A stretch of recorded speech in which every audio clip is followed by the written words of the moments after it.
Estamos iniciando, pelo Canal Super, braço de comunicação da União Planetária, mais uma entrevista no movimento 2022-2030, o Brasil e o mundo que queremos. É uma parceria da Universidade de Brasília, através do Núcleo de Estudos do Futuro, do Centro de Estudos Avançados Multidisciplinares, CEA, com a União Planetária. Hoje teremos o privilégio de conversar com Cristóvão Luiz Gonçalves da Silva, coordenador do Museu de Imagem e Som de Cuiabá, no estado de Mato Grosso. Vamos revisitar a infância e a juventude de nosso convidado e conversar sobre o movimento negro e conhecer as atividades passadas e presentes do nosso convidado. Nosso convidado é funcionário público e ativista de movimentos em defesa de afrodescendentes. Liderou inúmeros projetos de valorização da cultura africana. Atualmente é coordenador do Museu de Imagem e Som de Cuiabá. Participou liderando várias iniciativas, das quais eu destaco: Movimento da Inteligência Negra, Companhia de Teatro e Dança Afro Ayoluva, Lavagem das Escadarias do Rosário e São Benedito, e por um projeto por uma cultura de paz. Muito obrigado, Cristóvão Luiz Gonçalves da Silva, por ter aceito ao nosso convite. Na minha primeira indagação, pediria para que revisitasse a sua infância e juventude e os caminhos que o levaram a ser um militante da causa negra no Brasil. Primeiramente, agradecer ao Oxalá, a nossa ancestralidade, por essa oportunidade que nós estamos tendo aqui, né? Bom, a minha proximidade na infância com o movimento negro se deu com a minha mãe, Abigail Alves da Silva, Dona Bega. Dona Bega nasce no Rio de Janeiro, vem para Cuiabá, Mato Grosso, casa-se com meu pai, depois ela vai para São Paulo. Em São Paulo, ela encontra um quilombo chamado Vai Vai, Escola de Samba da Vai Vai. E lá ela sai na ala das baianas, e lá, mesmo sem ter a percepção, enquanto muito criança, mas nós já tínhamos noção que ali era um reduto preto, ali era um quilombo, né? A Saracura, Zona Sul. Então você tinha uma ala de médicos. Então isso era magnífico para nós, criança, né? E você via ali o Nelson Triunfo, né, que era assim, pessoa já para o período dançava muito com seu break, sempre saía de destaque na Vai Vai. Então, o nosso primeiro contato com essa situação da negritude foi através da minha mãe na escola de samba. Depois, no segundo momento, já em Cuiabá aqui, mas para mim sair de São Paulo, para mim chegar aqui, quando muito jovem, né, eu estava em São Paulo, e aí no lugar errado e na hora errada. Criança, você sai da escola e período de férias você já sai empinando pipa, né? E eu cheguei da escola muito criança e fui empinar meu pipa, minha mãe, os irmãos, todo mundo trabalhando, e na esquina de casa tinha um casarão, e esse casarão estava sendo sequestrado.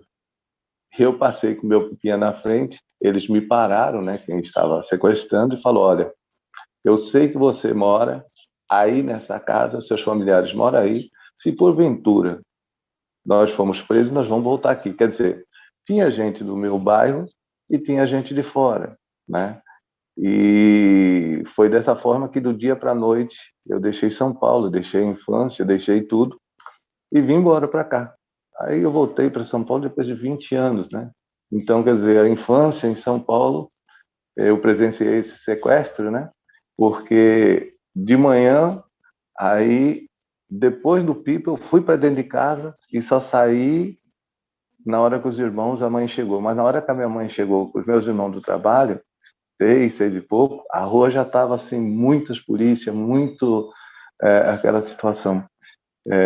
Então, com essa ameaça, a minha mãe e os meus irmãos ficaram muito preocupados e me mandaram para Cuiabá, onde eu vim para cá e fiquei na casa dos tios, das tias, com medo, né, de retaliações se eles fossem presos, né?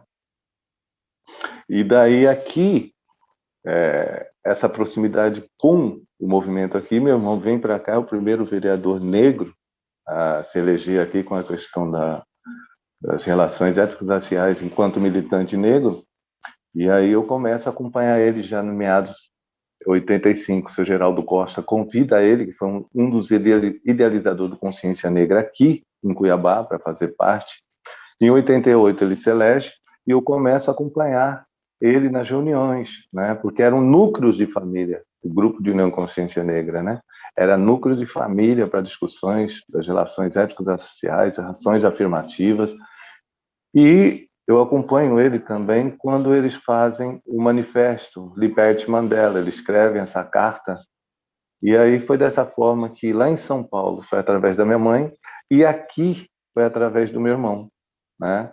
Então, meado de 88, ele se elege e essas reuniões eu ia acompanhando. Em 90, aí nós idealizamos com pessoas afins o movimento de inteligência negra, o qual o objetivo era estudar, pesquisar e desenvolver esse trabalho de organização da cidadania dos afrodescendentes. Então, foi esses 2 momentos. Em São Paulo, quando muito criança, no Reduto Preto da Vai Vai, com a minha mãe, e em Cuiabá, levado pelo meu irmão nas reuniões, né? Foi dessa forma que eu tive essa aproximação no primeiro momento. Muito bom. Cristóvão, poderia destacar as suas atividades em movimentos de conquistas de direitos dos afrodescendentes no passado, no presente, e apontar as principais prioridades nos próximos anos? Justamente, no passado nós encontramos justamente o MIN, o Movimento de Inteligência Negra, que nos deu condições, porque todas as vezes que você falava de negro aqui, te remetia à escravidão, falava da escravidão, te remetia ao negro. Então, o Movimento de Inteligência Negra ele tinha um núcleo cultural, e desse núcleo cultural começamos assim, você tinha a parte que você tinha todo o trabalho de valorização, organização e pesquisa, e você tinha esse núcleo cultural, aonde foi uma alavanca para que nós pudéssemos chegar nas crianças e adolescentes da periferia, porque nós percebemos que essas crianças não tinham informação em relação à sua verdadeira história. Então, começamos a desenvolver um trabalho cultural com os tambores, começamos a desenvolver um trabalho cultural com teatro. Então, foi através disso que nós desenvolvemos vários espetáculos, como fizemos intercâmbios com a Bahia também. Então, assim, essas crianças que vinham, elas vinham assim, sem informação nenhuma, não tinha acessibilidade, nunca tinha ido, não conheciam teatro, e muito menos os quilombos urbanos que estavam tão próximos. E foi através dessa inserção desse poder da arte e da cultura que nós conseguimos essa transformação, né? E o empoderamento dessas crianças através do teatro, da dança, né? Usando como maior fonte de expressão que temos o nosso próprio corpo, que, apesar dos dias atuais, né, ainda você trazia consigo essas cicatrizes na alma. Então, nós criamos o primeiro espetáculo em 2000, que foi o É Bonito de Se Ver, trazendo os impérios africanos, né? Então, o pensamento no presente, as prioridades seria essa, né? A ocupação de todos os espaços inimagináveis, né? Porque é dessa forma. Então, através da cultura, através da arte, o empoderamento dessas crianças e adolescentes, uma consciência crítica e reflexiva, usando a maior fonte de expressão que nós tínhamos, que era o nosso próprio corpo, para dar um lugar de fala, né? Esse corpo tão surrado, esse corpo que vinha tão estereotipado, e dar condição e um lugar de fala para ele. Então, nós conseguimos fazer isso, né? Então, hoje, nós pensamos num museu a céu aberto, nós estamos pensando num espetáculo chamado Palavras da Alma, que é o encontro imaginário entre Teresa de Benguela e Zumbi dos Palmares.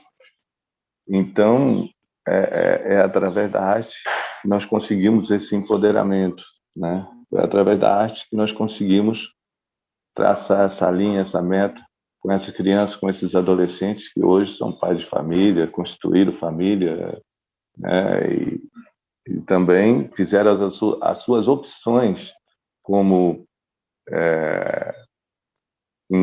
engajaram na história, engajaram na filosofia, na literatura.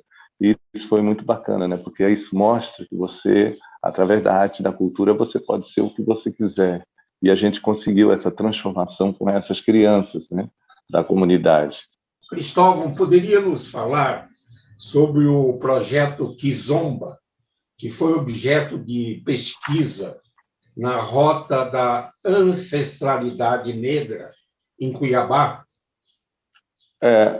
Quando eu chego no MISC, Museu da Imagem e Som de Cuiabá, isso por volta de 2011, os guias, os professores de História, Geografia e Arquitetura, eles andavam no centro histórico, que é um quilombo urbano, mas na concepção deles invisível. E quando vou para lá, eu começo a perceber. E aí, no mês do Consciência Negra, nós começamos a fazer um cortejo afro, com o pessoal da religião de matriz africana, capoeira, a cultura popular, e começamos a fazer esse cortejo na área central, e foi dessa forma que nós descobrimos esse quilombo urbano invisível dentro do contexto. E eu também queria ouvir do pessoal da arquitetura aonde é que eles estavam pecando, que não trazia influência africana dentro desse aspecto, né? Então, nós começamos a fazer o cortejo e alguns professores, alunos de História, Geografia e Arquitetura também, já tinham alguns artigos, já tinham alguns projetos, né? Então, eu percebi, aí eles falaram, Cristóvão, por que nós não criamos um grupo, que é o Kizomba na Rota da Ancestralidade, para discutir essas ações, esses assuntos, para o ano inteiro? Eu falei, maravilha. E aí começamos a descobrir, próximos ao museu, Pelourinhos, a Rua Ricardo Franco, que fica ao lado do museu, era chamado de Rua das Pretas, porque era onde as senhoras, as anciãs, passavam para lavar, cozinhar, né, amamentar. E também descobrimos a Praça da Mãe Preta, que era uma divisão do bairro do Baú, onde os africanos moravam. Então, foi muito bacana, porque do mês de novembro a gente vem para janeiro e o nosso trabalho ele começa a intensificar, porque todos os turistas que passavam, ele fica também como um ponto turístico para as pessoas conhecerem a nossa história. Então, a Rota da Ancestralidade ela está sendo ainda desenhada, né? Estamos pensando num aplicativo, né? Um mapa digital, para quando as pessoas chegarem, eles poderem acessar e conhecer tanto ali o mico que fica na área central, onde tem essa simbologia muito forte, onde começamos a fazer também um trabalho com Fala Griot, com os anciões dessas famílias negras que moram nos bairros circunvizinhos ali da área central, para contação de história. Então está sendo muito bacana que a gente já conseguiu aí quase uns 20. Aí começou a pandemia, a gente, para não correr o risco, a gente parou. Mas está sendo magnífico, porque você tem as famílias também invisíveis, as famílias negras que estão ali cravadas nisso. E você tem histórias maravilhosas que são senhores e senhoras na faixa etária de 70, 80, 100 anos.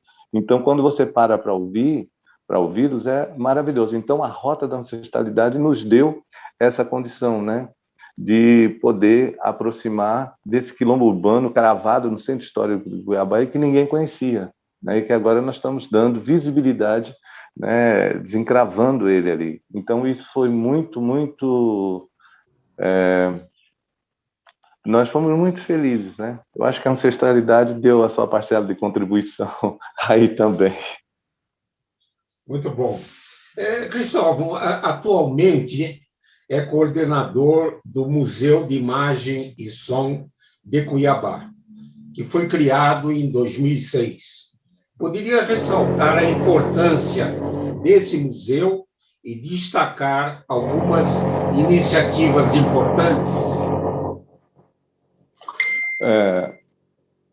Nós temos algumas parcerias, né? O museu ele é um departamento da Secretaria Municipal de Cultura e sem parceria você não faz nada, né? Porque a gente não é ONG. Você tem algumas ONG que abrem os editais e eles fazem emendas parlamentares, eles têm assim recurso.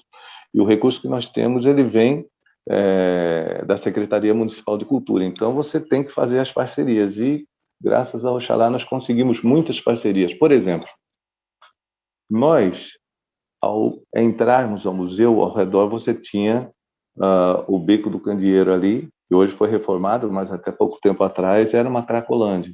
Então, boa parte desses meninos ficavam circulando no museu. Eles não conheciam, não nos conheciam e nós também não os conhecíamos. Mas 90% dessas crianças, adolescentes, homens e mulheres que estavam ali eram negros, entendeu? E como aproximar dessas pessoas? Porque você vai pegar o seu Uber, você vai andar no centro, eles estão ali, ele te vê. Então, eu era invisível para eles e eles para nós. E nós não tínhamos uma política pública, desenvolver um projeto dentro do museu para atendê-los. Mas a professora Diana Rangel começou um trabalho com psicanálise na rua. Então, uma extensão da UFMT.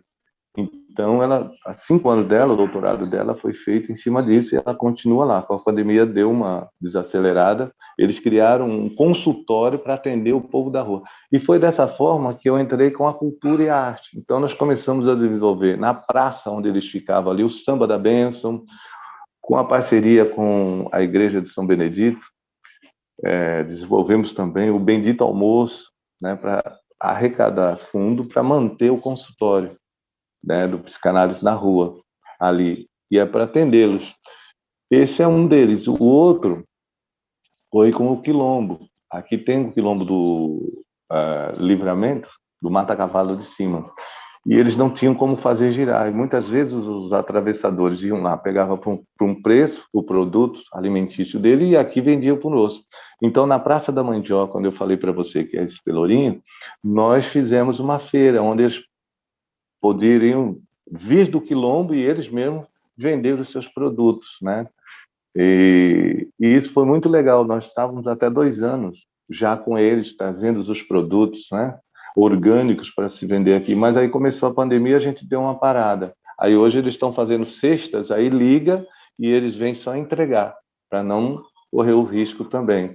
Então, assim, o pessoal da lavagem, eles têm uma sala lá também dentro do MISC, né?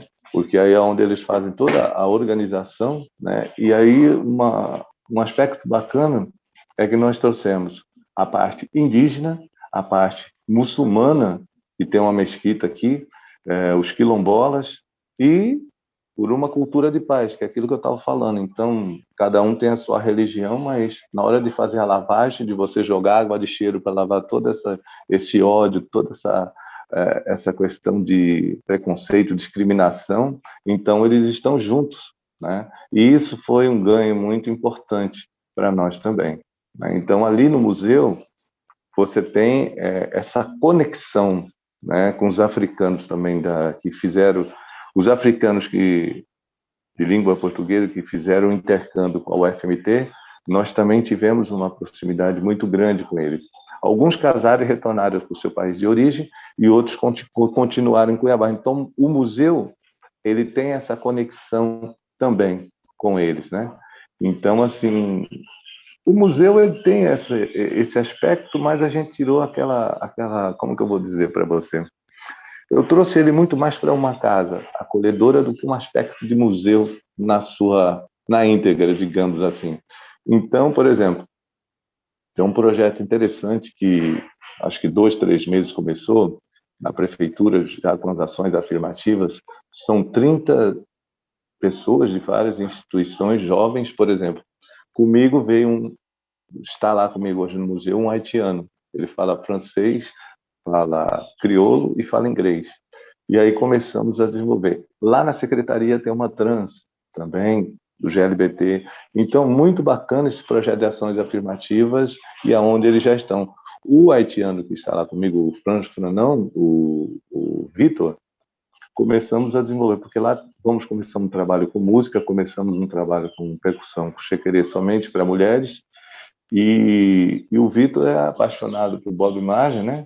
Então, ele começou, foi essa semana. E aí poxa, mas ele fala inglês, ele fala francês, e se ele ficar aqui assim, sem utilizar essa sua habilidade? E aí eu fui descobrir que ele é músico também. E aí começamos a ensaiar, né? E foi muito legal isso, né? Porque aí já estamos até pensando, né, lá para novembro a gente fazer algo bacana, né? Com os ensaios, com aquilo que ele gosta e com essa diversidade e respeitando essas diferenças, né?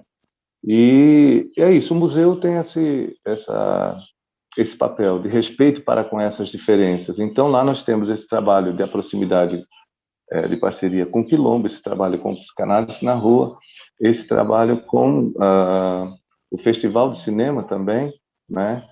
Então, assim, as pessoas quando vão para lá, você já tem uma sala de música também, há 100 anos atrás, a primeira escola de música do senhor Mestre Inácio, também morava nesse bairro africanizado, que é o Baú Sereno. Então, nós estamos, assim, dentro do museu também, você tem essa... O sonho é amanhã você ter um museu afro, né? Ter essa possibilidade onde você possa trabalhar todas essas personalidades que tiveram a sua contribuição, né? Maravilha. Cristóvão, o movimento 2022-2030, o Brasil e o mundo que queremos, ele procura incentivar a presença de jovens na construção de caminhos para termos um Brasil e um mundo melhor. Poderia, nesse final do programa, enviar uma mensagem aos jovens que nos assistem? A gente está com esse bastão, né? O movimento negro, principalmente aqui em Mato Grosso, nós deixamos muitos a desejar nessa conferência, seminário, congresso, nessa preparação para esse jovem. Hoje nós estamos maduros e não tem o bastão, assim, são poucos jovens, né? Foi um trabalho, assim, que nós, assim, deixamos de fazer. Mas a mensagem que eu deixo é assim: o suor por uma causa em comum torna os homens iguais. Assim se faz necessário lutarmos ativamente pela transformação da mentalidade do povo de um país.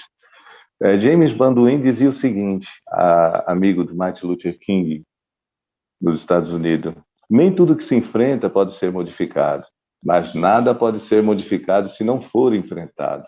Então, nós estamos aqui para ir para o enfrentamento contra o ódio, enfrentamento entre o amor e o ódio. Nós escolhemos o amor, pois o ódio é um fardo muito pesado para se carregar.